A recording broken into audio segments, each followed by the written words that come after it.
शुरुआत में सुहा शुफैंग से कहती है, जब से हम केव से वापस लौटे हैं तुम मुझे इग्नोर कर रहे हो। मुझे डर है, क्या तुमने सचमुच में जिन्मी की बातों का विश्वास कर लिया है? शुफैंग कहता है, जिन्मी ने मुझे बार बार धोखा दिया है, मैं उसकी बातों में कैसे आ सकता हूँ? अब सुहा पूछती है, अगर हेवनली एम्पर समय से नहीं आए होते क्या तुम सच में जिन्मी को मार देते? तो शुफैंग कहता है, हाँ बिल्कुल, लेकिन मन में सोचने लगता है, क्या सच में मैं उसे मार पाता? इधर फ्लावर रेल में लिन चाओ को येन्यू के लिए फीलिंग्स आने लगती हैं। किंग ऑफ गुचैंग अपने असिस्टेंट को डेमोन प्रिंसेस के रूप में ले आता है और उस पर हमला करने लगता है, जिससे म्यूसी सोल किलिंग एरो बनाने के लिए मजबूर हो जाता है। अब जिनमी शुफैंग से मिलने डेमोन रेल्म आती है। जिनमी शुफैंग का नाम लेती है, लेकिन शुफैंग को गुस्सा आ जाता है और उससे कहता है, क्या तुम्हें मरने से डर नहीं लगता जो तुम डेमोन लॉर्ड का नाम ले रही हो, या तुम्हें ऐसा लगता है कि मैं तुम्हें जान से नहीं मारूंगा? अब जिनमी शुफैंग से कहती है, फीनिक्स मुझे पता है सारी मेरी गलती है, तुमने मेरे पिताजी को नहीं मारा था, मैंने तुम्हें गलत समझा था, क्या तुम प्लीज मेरी बात सुनोगे? अब जिनमी उसे उस ड्रीम के बारे में बताती है जिसमें शुफैंग वाटर गॉड को मार रहा था। जिनमी कहती है, सारे सबूत तुम्हारे खिलाफ थे, इसलिए मुझे तुम पर शक होने लगा था, लेकिन जब मैं 6 महीने बाद जागी और मैंने पीशयांग पैलेस में देखा तो किसी ने ड्रीम लैंड के साथ छेड़छाड़ की थी। तब जाकर मुझे सच का पता चला, लेकिन तब तक बहुत देर हो चुकी थी, मुझे माफ कर दो फीनिक्स। अब शुफैंग उठता है और उससे कहता है, लास्ट टाइम तुम रुन्यो के साथ मिल गई थी और अपने एक बाल के जरिए मुझे जान से मारा था। अब जब मैं डेमोन लॉर्ड बन गया हूँ तो फिर तुम मुझे किसी जाल में फंसाने की कोशिश कर रही हो। तुम और रुन्यो मुझे बेवकूफ समझते हो। जिनमी कहती है, मेरी बात का विश्वास करो, ये सब के पीछे सुहा है, वो ग्लास फायर का इस्तेमाल कर सकती है। येन्यू ये बात प्रूव कर सकता है, मैं येन्यू के लिए ही इंटरनल अल्केमी लेने उस गुफा में गई थी। येन्यू ने कहा कि उस पर सुहा ने ही ग्लास फायर का इस्तेमाल किया था। शुफैंग कहता है, तुमने मुझे पीठ पीछे वार किया था, सिर्फ सुहा ही थी जिसने मेरा साथ दिया, तुम सुहा के सामने कुछ नहीं हो। जिनमी कहती है, प्लीज मेरा विश्वास करो, सुहा वैसी नहीं जैसी वो दिखती है, उसने खुद मेरे सामने कबूल किया था कि उसने ही मेरे पिताजी को मारा था। लेकिन शुफैंग उसकी बातों का विश्वास नहीं करता और उससे कहता है, वाटर इमोर्टल, अब आपको यहाँ से चला जाना चाहिए, इससे पहले कि मैं अपना दिमाग बदल दूं और आपको जान से मारने का सोचूं।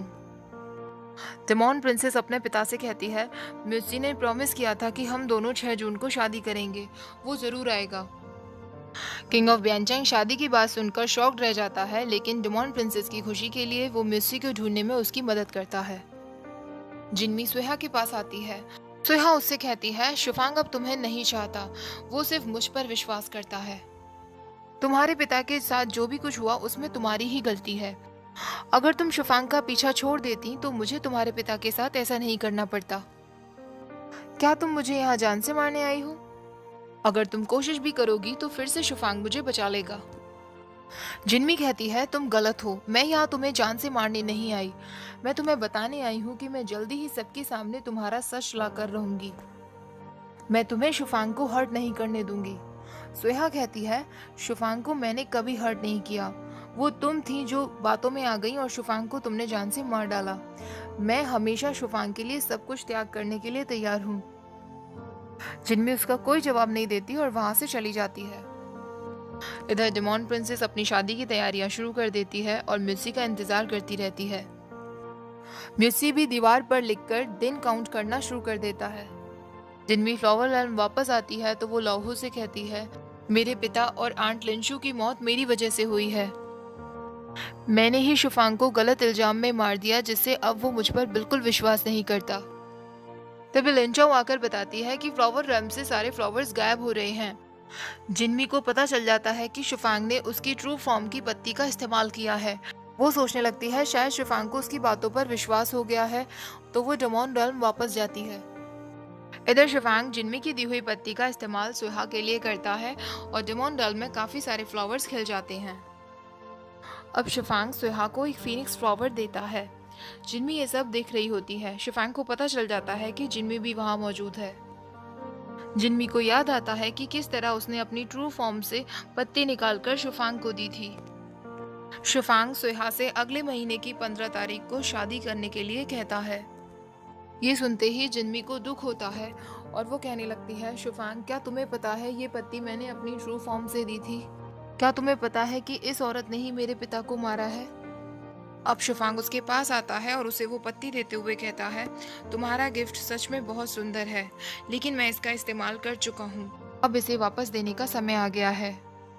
लेकिन जिन्मी उस पत्ती को वापस नहीं लेती और वो नीचे गिर जाती है।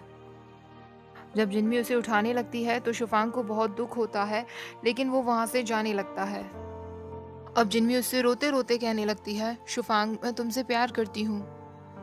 लेकिन शुफांग कहता है, मुझे अच्छे से याद है जब मैं मर रहा था तो तुमने मुझसे कहा था कि तुमने मुझसे कभी प्यार नहीं किया। इन शब्दों को मैं कभी नहीं भूल सकता।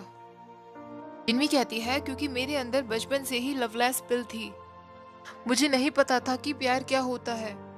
लेकिन शुफांग को उसकी बातों पर विश्वास नहीं होता और वो उससे कहता है, अगर तुमने फिर से मुझसे कहा कि तुम मुझसे प्यार करती हो, मैं तुम्हारी जान ले लूंगा। अब वहाँ रुन्यू आता है और रुन्यू जिन्मी से कहने लगता है, तुम दोनों अब कभी साथ नहीं हो सकते, तुम्हें उसे भुला देना चाहिए, मैं यहाँ हमेशा तुम्हारे लिए हूँ। इधर मिस्सी अपनी पूरी कोशिश करता है लेकिन एरो नहीं बना पाता। किंग ऑफ गुचांग का असिस्टेंट कहता है उसकी पावर्स खत्म हो रही हैं, शायद वो नहीं कर पाएगा। तो गुचांग अपने असिस्टेंट्स की पावर्स मिस्सी को ट्रांसफर कर देता है और मिस्सी से कहता है, अगर तुमने एरो नहीं बनाया तो तुम्हारे लुइयिंग का भी यही हाल होगा। मिस्सी एरो बनाने का ट्राई करता है तो फिर से उस रिवर में तूफान आ जाता है, जिससे प्रिंसेस को पता चल जाता है कि मिस्सी खतरे में है। अब जिन्मी वापस घर आती है तो रुन्यू फिर से उसको अपनी पावर्स देता है और ठीक करने लगता है। क्वांगलू कहती है, आपको अपनी बिल्कुल चिंता नहीं है, इस तरीके से तो आप अपनी सारी पावर्स खो देंगे। रुन्यू कहता है, जिन्मी को बचाने के लिए अगर मुझे अपनी सारी पावर्स भी देनी पड़े तब भी मुझे खुशी ही होगी। रुन्यू के जाने के बाद जिन्मी अपनी आंखें खोलती है और कहने लगती है, फिश फेरी मुझे माफ कर देना। इधर मून इमोर्टल और यानजी आपस में बातें कर रहे होते हैं कि तभी उनके पास डेमोन लॉर्ड और सोहा की शादी का इनविटेशन पहुंचता है। मून इमोर्टल कहने लगता है, ये शुफांग सचमुच में पागल हो गया है, वो सोहा से शादी करने वाला है। युआनजी कहती है, लगता है 6 राज्यों में तबाही आकर रहेगी। मून इमोर्टल कहता है, शुफांग चाहे डेमोन लॉर्ड क्यों ना बन गया हो, पर है तो वो मेरा भतीजा ही ना, मैं खुद जाकर उसको समझाऊंगा। इधर डेमोन प्रिंसेस शुफांग को बताती है, रिवर में फिर से तबाही आ गई है, कोई मिस्सी को फोर्स कर रहा है उस एरो को बनवाने के लिए। शुफांग कहता है, वो जरूर किंग ऑफ गुचांग होगा। तभी वहां पर मून इमोर्टल आ जाता है। मून इमोर्टल शुफांग से कहता है, तुम सोहा से शादी करने वाले हो, क्या तुम पागल हो गए हो? तुम्हें पता है जिन्मी ने तुम्हें बचाने के लिए क्या कुछ नहीं किया? शुफांग कहता है, अंकल आप गलत कह रहे हैं, जिन्मी ने नहीं बल्कि सोहा ने मुझे बचाया था। लगता है जिन्मी ने आपको भी अपनी बातों में फंसा लिया है। क्या आप भूल गए हैं किस तरह जिन्मी ने मुझ पर वार किया था? मून इमोर्टल कहता है, मुझे सब याद है कि उसने तुम्हें मारा था, लेकिन इस बात का पश्चाताप वो आज तक करती आ रही है। तुम्हें बचाने के लिए वो 9 स्पिन्स टैबलेट लेकर आई थी, जिसके लिए उसने अपनी बॉडी में शोंगचिंग लाइट को रखा था। मैंने सब अपनी आंखों से देखा है। शुफांग कहता है, अंकल लगता है आप मुझसे मिलने नहीं आए बल्कि आप वाटर इमोर्टल की सफाई देने आए हैं, लेकिन मैं आपको बता दूं, मैं इस बारे में कोई बात नहीं करना चाहता। मैं सोहा से शादी करने वाला हूँ और अब मैं किसी और लड़की से प्यार नहीं करूंगा। अब शुफांग और डेमोन प्रिंसेस मिस्सी को ढूंढने निकलते हैं। डेमोन प्रिंसेस शुफांग से कहती है, मून इमोर्टल कुछ भी बिना किसी रीजन के नहीं कहते, मुझे लगता है जरूर कोई ना कोई बात तो है। शुफांग कहता है, मुझे डर है कि जो भी जिन्मी ने कहा वो सच हो सकता है। जब सोहा ने मुझे बचाया था तो उसने सचमुच में अपनी काफी सारी पावर्स दे दी थी, लेकिन जब मैं पुनर्जीवित हुआ था तो मैंने देखा उसकी कंडीशन बिल्कुल नॉर्मल थी। अब शुफांग और डेमोन प्रिंसेस मिस्सी को ढूंढने लगते हैं। इधर मिस्सी उस एरो को बना लेता है। तभी वहाँ किंग ऑफ गुचांग डेमोन प्रिंसेस के रूप में आ जाता है और मिस्सी से कहता है कि अगर तुमने मुझे वो एरो नहीं दिया तो किंग ऑफ गुचांग मुझे मार डालेगा। हालांकि मिस्सी को उस पर शक हो जाता है। शुफांग और डेमोन प्रिंसेस एक जगह रुकते हैं। शुफांग को लगता है कि यहाँ पर कोई जादुई जाल के ट्रेसेस हैं। शुफांग अपने मैजिक के जरिए उस जाल को हटाता है तो वहाँ उन्हें एक जगह दिखती है।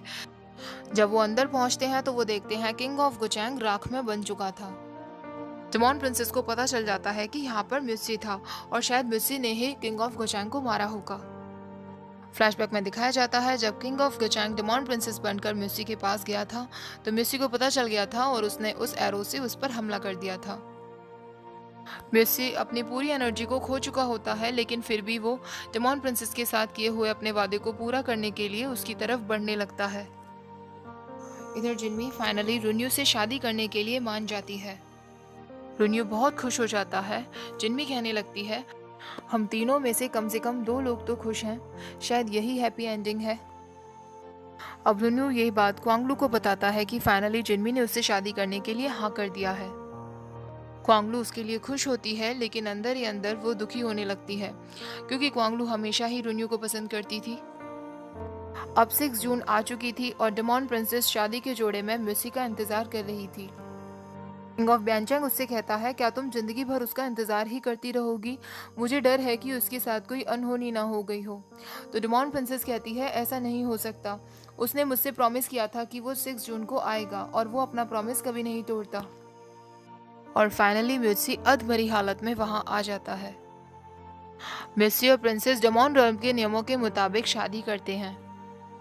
अब म्यूसी किंग ऑफ ब्यानचैंग से कहता है, मुझे पता है मैं इस हालत में नहीं कि प्रिंसेस का ख्याल रख सकूं, पर फिर भी मैंने उनसे शादी की। क्या आप प्लीज मुझे माफ कर सकेंगे? किंग ऑफ ब्यानचैंग कहता है, मैं अपनी बेटी को बहुत अच्छे से जानता हूँ और मुझे पता है ये आइडिया उसी का होगा। तुमने जो भी कुछ किया मुझे उस पर फक्र है। शुफैंग कहता है, अब तुम दोनों की शादी कंप्लीट हो चुकी है। म्यूसी की तबीयत अचानक खराब होने लगती है। डेमोन प्रिंसेस कहती है, मैं म्यूसी के साथ कुछ समय अकेले बिताना चाहती हूँ। गाइस, आगे का ये एपिसोड बहुत हार्ट ब्रेकिंग है। जिस तरीके से म्यूसी मरता है ना, आपको सच में रोना आ जाएगा। अब प्रिंसेस और म्यूसी दोनों मिलकर अपने पुराने दिन याद करते हैं। डेमोन प्रिंसेस उससे कहने लगती है, कल हम दोनों मॉर्टल वर्ल्ड चले जाएंगे। हम दोनों वहां अपना अलग एक घर बनाएंगे और साथ साथ रहेंगे, यहाँ कभी नहीं आएंगे। तुम्हें समुद्र देखना बहुत पसंद है, हम दोनों बोट में घूमेंगे। लेकिन म्यूसी मर जाता है और धीरे धीरे उसकी आत्मा भी बिखरने लगती है। प्रिंसेस म्यूसी को उसके होने वाले बच्चे के बारे में बताती है और कहती है, जब वो बड़ा हो जाएगा तो मैं उसे हमारी कहानी सुनाऊंगी। मून मोटल यान्यू से कहने लगता है, शुफांग डेमोन लॉर्ड बन गया, लेकिन उसे उस शैतानी औरत से शादी करने की क्या जरूरत है? ये चारों आपस में बिल्कुल मिसमैच कपल हैं। अब वो यान्यू से कहता है, क्यों ना हम सब कुछ ठीक करने की कोशिश करें? यान्यू कहता है, लेकिन कैसे? तो मून मोटल एक प्लान के बारे में सोचता है। इधर रुन्यू क्वांगलू से कहता है, लास्ट टाइम फ्लावर रैल्म के कोई भी लोग शादी में नहीं आ पाए थे, लेकिन इस बार मैं उन्हें पर्सनली इनवाइट करूंगा। अब क्वांगलू उदास बैठी होती है, तभी उसके पिता तैसी मोटल वहां आते हैं और उससे कहने लगते हैं, तुम इसलिए उदास हो ना क्योंकि हेवनली एम्परर शादी कर रहे हैं। उन्होंने शुरुआत से वाटर मोटल से ही प्यार किया है। तुम उनके लिए बस उनकी एक असिस्टेंट हो। तो तुमने उनके लिए इतने त्याग क्यों किए? क्वांगलू कहती है, मुझे कोई फर्क नहीं पड़ता, मैं हमेशा उनके साथ रहूंगी। ये देखकर तैसी मोटल रुन्यू के पास आता है और उससे कहता है, क्वांगलू अब बड़ी हो गई है और अब शायद वो आपका साथ नहीं दे पाएगी। क्वांगलू का पिता होने के नाते मुझे उसकी शादी की चिंता है। रुन्यू कहता है, अगर ऐसा है तो वेडिंग सेरेमनी के बाद मैं क्वांगलू के लिए हेवन रैल्म से एक उचित लड़का चुनूंगा, और वो यहाँ रहना चाहती है या नहीं ये मैं उस पर छोड़ दूंगा। तभी वहाँ क्वांगलू आती है और कहने लगती है, योर हाइनेस, मैं अपनी जिंदगी भर तक आपको फॉलो करने के लिए तैयार हूँ। सिर्फ मेरी मौत ही मुझे आपसे अलग करेगी। अब जिनमी अपनी वेडिंग गाउन को देखते हुए वो सारी बातें सोचने लगती है जो शुफांग ने उससे कही थी और रोने लगती है। यहीं पर एपिसोड एंड हो जाता है। नेक्स्ट एपिसोड भी मैं जल्दी ही शेयर करूंगी। वीडियो को लाइक जरूर कर देना और कमेंट करके मुझे जरूर बताना कैसी लगी स्टोरी, और मेरे चैनल को सब्सक्राइब करना मत भूलिएगा। Thank you for watching. Bye bye.